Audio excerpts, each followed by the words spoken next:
Jangan lupa like, komen, dan subscribe channel YouTube TVRI Bengkulu, serta nyalakan lonceng notifikasinya. Saudara, penyakit ngorok pada sapi dan kerbau di Bengkulu semakin merebak.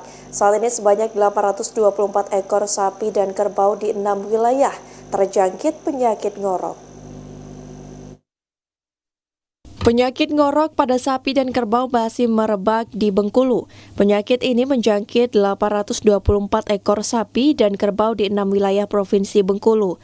Berdasarkan data Dinas Peternakan dan Kesehatan Hewan Provinsi Bengkulu, kasus paling tinggi berada di Kabupaten Bengkulu Tengah. Terdapat 391 ekor hewan ternak terjangkit penyakit ngorok. Selain di Kabupaten Bengkulu Tengah, penyakit ngorok juga menyerang sapi dan kerbau di Kabupaten Bengkulu Selatan 243 ekor, kemudian Mukomuko 178 ekor, lalu Bengkulu Utara, Kaur, dan Kepahyang masing-masing 2 ekor.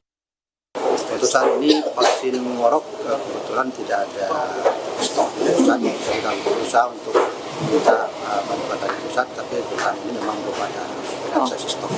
Sedapat mungkin kita obati dengan menggunakan obat stok obat yang ada pada kita, dan terutama masyarakat dapat berhubungan dengan petugas-petugas kita di lapangan untuk penanganan sakit. Ya, kalau jumlahnya sedikit, bisa jadi untuk lebih baik dilaksanakan karantina.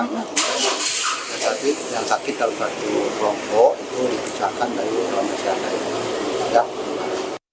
Di tengah masih merebaknya penyakit ngorok, ketersediaan vaksin ngorok di Bengkulu sedang kosong. Menurut Kepala Dinas Peternakan dan Keswan Provinsi Bengkulu, kekosongan stok ini terjadi karena pemerintah Provinsi Bengkulu sedang menunggu pengadaan dari Kementerian Pertanian. Lejemeng Sari TVRI Bengkulu melaporkan.